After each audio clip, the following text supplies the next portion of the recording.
Good morning students. BCom part first के BST के paper second business statistics के e lecture की series में हम प्रीवियस लेक्चर में स्टडी कर चुके हैं स्टैटिस्टिक्स के मीनिंग, ओरिजिन के बारे में, साथ ही इसके फंक्शंस एंड इम्पोर्टेंस के बारे में हम स्टडी कर चुके हैं। आज के इस लेक्चर में हम स्टडी करेंगे limitation and nature of statistics, सांख्यिकी की सीमाएं एवं प्रकृति के बारे में। तो सबसे पहले हम स्टार्ट करते हैं कि जो सांख्यिकी है उसकी क्या सीमाएं हैं, उसकी क्या क्या लिमिटेशंस हैं।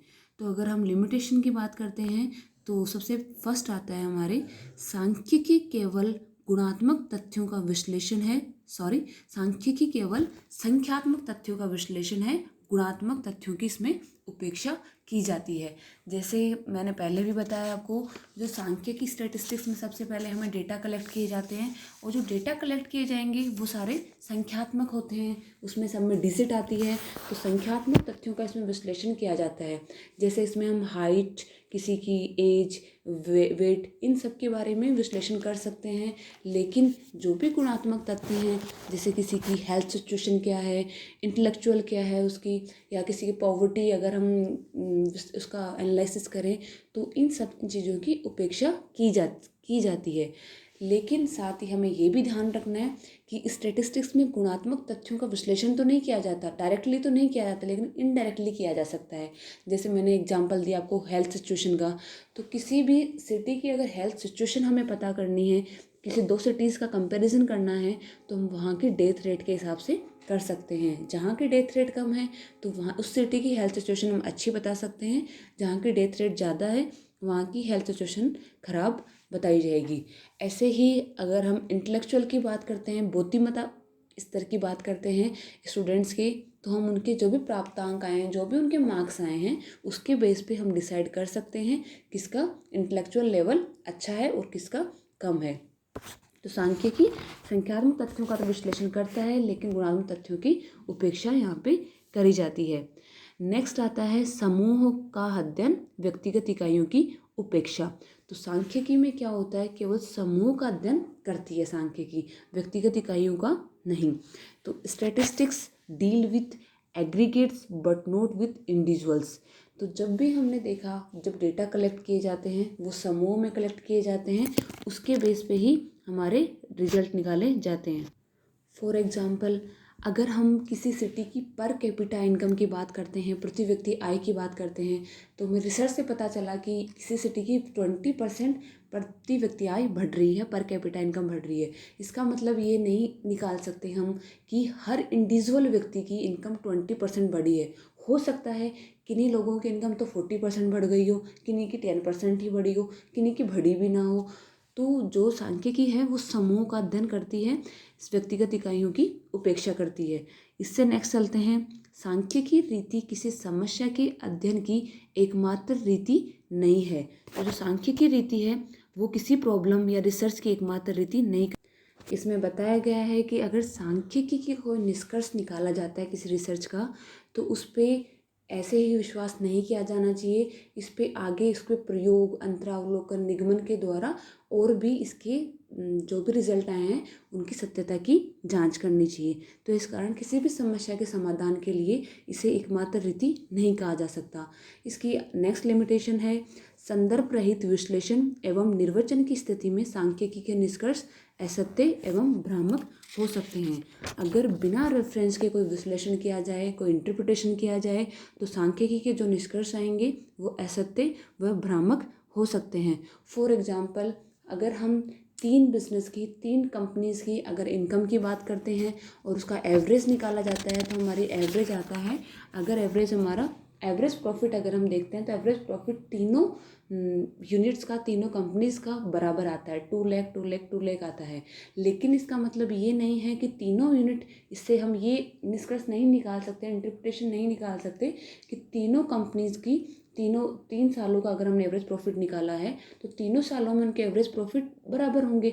ऐसा नहीं है। हो सकता है कंपनी ए के प्रॉफिट बढ़ रहे हों, कंपनी उन्नति की ओर चल रही हो, कंपनी बी के प्रॉफिट घट रहे हों, कंपनी अवनति की ओर चल रही हो, और कंपनी सी के प्रॉफिट स्थिर हो। तो इसलिए जब भी सांख्यिकी की अगर कोई निष्कर्ष असत्य और भ्रामक भी हो सकते हैं। ये सब सिचुएशन के ऊपर डिपेंड करता है। नेक्स्ट है सांख्यिकी के नियम केवल औसत रूप में व दीर्घकाल में ही सत्य होते हैं। जो भी सांख्यिकी के नियम हैं वो औसत रूप में और दीर्घकाल में ही सत्य माने जाते हैं। Statistics are true on an average. जो सांख्यिकी के नियम और निष्कर्ष हैं वो भौतिकी, फिजिक्स एवं रसायन विज्ञान, केमिस्ट्री के नियमों की भांति सदैव और प्रत्येक परिस्थिति में पूर्ण रूप से सत्य नहीं होते हैं, वो केवल औसत रूप में ही सत्य होते हैं। फॉर एग्जाम्पल, अगर साइंस का कोई नियम है, मान लीजिए को गुरुत्वाकर्षण वाला नियम ही हम मान ले, उसमें कहा जाता है कि कोई भी वस्तु हम ऊपर फेंकेंगे तो गुरुत्वाकर्षण बल के कारण वो नीचे ही आएगी। ये हर परिस्थिति, हर सिचुएशन में सत्य है ये नियम, इसमें कोई चेंज नहीं है। लेकिन अगर हम सांख्यिकी की बात करते हैं और हम बात करते हैं प्रोबेबिलिटी की, तो उसमें कहा जाता है अगर हम एक सिक्के को उछालते हैं तो हेड और टेल आने की प्रोबेबिलिटी 1/2 होती है। एक हो सकता है हेड आए और हो सकता है टेल आए, तो हम 1/2 मानते हैं, बराबर मानते हैं इसकी प्रोबेबिलिटी। लेकिन अगर इसको सिक्के को कुछ टाइम के लिए, मान लीजिए 10 टाइम्स या 5 टाइम्स उछाला जाए, तो ये नियम पूर्णतः सत्य हो ये ज़रूरी नहीं है। हो सकता है 10 टाइम उछालने में 8 टाइम आपके हेड आ जाए, 2 टाइम टेल आ जाए, या 6 टाइम हेड आ जाए, 4 टाइम टेल आ जाए। लेकिन अगर सिक्के को बार बार 10,000 टाइम, 20,000 टाइम अगर उछाला जाता है, तब जाके दीर्घकाल में इसका जो नियम है वो सत्य साबित होगा। और अगर 10,000 टाइम उछालते हो आप सिक्के को, तो 5,000 टाइम हेड आ सकता है और 5,000 टाइम टेल आ सकता है। तो सांख्यिकी के नियम केवल औसत रूप में और दीर्घकाल में ही सत्य होते हैं। नेक्स्ट है भिन्न भिन्न प्रकार के समंकों तथा विभिन्न तथ्यों से संबंधित समंकों की तुलना नहीं की जा सकती। सांख्यिकी में अगर आप डेटा का कंपैरिजन करना चाहते हैं, तुलना करना चाहते हैं, तो उनमें एकरूपता और एकरूपता होनी जरूरी है। बिना एकरूप हुए आप उनके आपस में तुलना नहीं कर सकते हैं। तो ये भी एक इसकी लिमिटेशंस, एकरूपता और सजातीयता होना आवश्यक है, ये भी इसकी लिमिटेशन मानी जा सकती है। तो विभिन्न समूहों के आपस में तुलना करने के लिए आवश्यक है कि वह सदैव एक रूप सजातीय हों। अगर वो एक रूप सजातीय नहीं है तो तुलनात्मक अध्ययन संभव नहीं होगा। फॉर एग्जाम्पल, अगर हम स्टूडेंट्स की हाइट्स की बात करें और उनके कॉमर्स विषय में कितने मार्क्स आए हैं, उनका अगर कंपैरिजन करना चाहें तो वो कंपैरिजन नहीं हो सकता है। इसको हम बोल सकते हैं statistical data should be uniform and homogeneous होने चाहिए, तभी इनकी तुलना करी जा सकती है। लास्ट आता है सांख्यिकी का उचित प्रयोग केवल विशेषज्ञ द्वारा ही संभव है। तो जो सांख्यिकी है उसका यूज़ केवल एक्सपर्ट ही कर सकते हैं। नॉर्मल इंसान सांख्यिकी की रीतियों को और उनका यूज़ नहीं कर सकता है।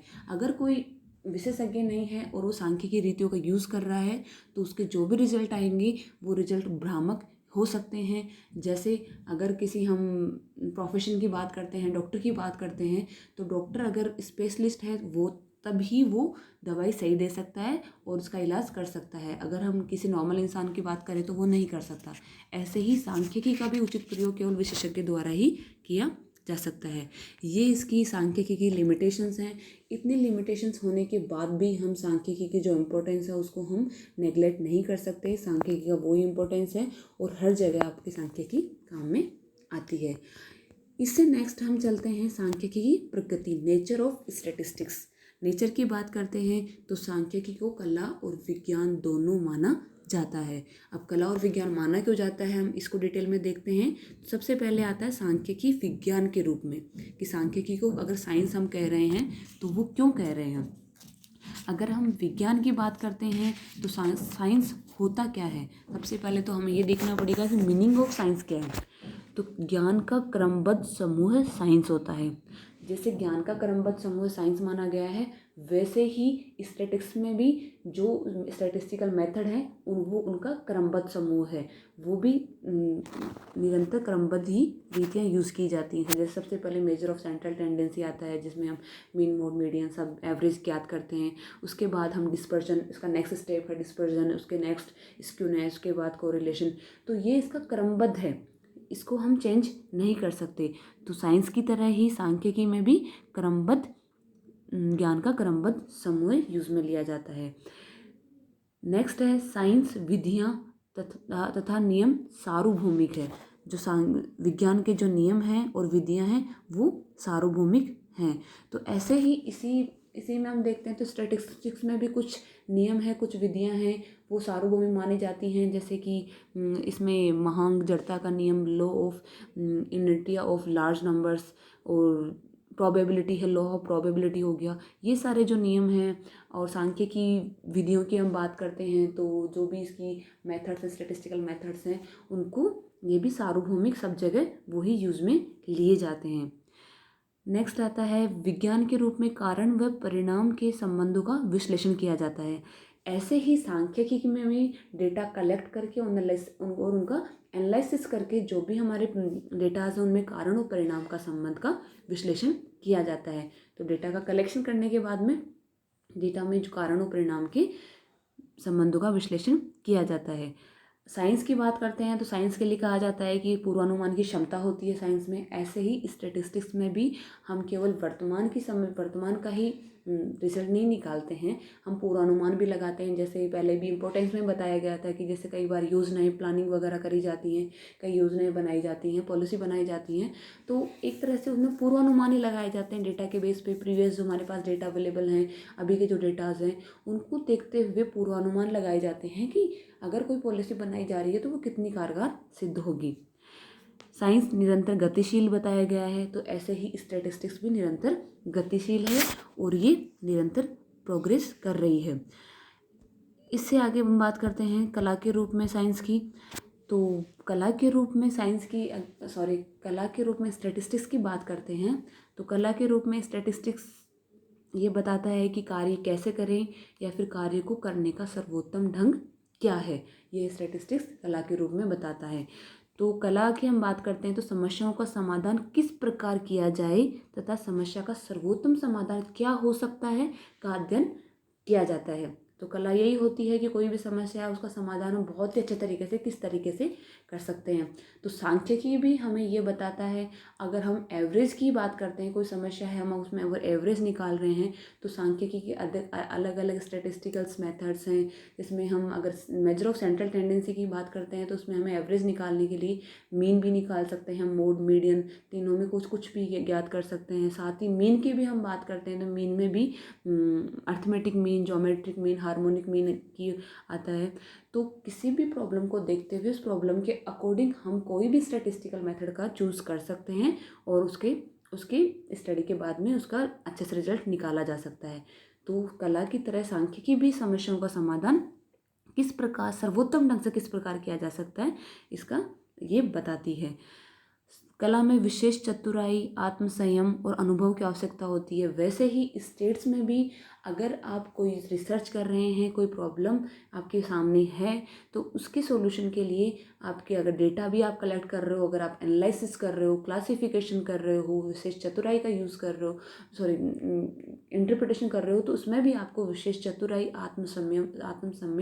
संयम और अनुभव की आवश्यकता होगी। तो इसके बेस पे हम कह सकते हैं कि सांख्यिकी को कला के रूप में भी ये सिद्ध होती है। तो सांख्यिकी को हम विज्ञान और कला, साइंस और आर्ट्स दोनों माना जा सकता है।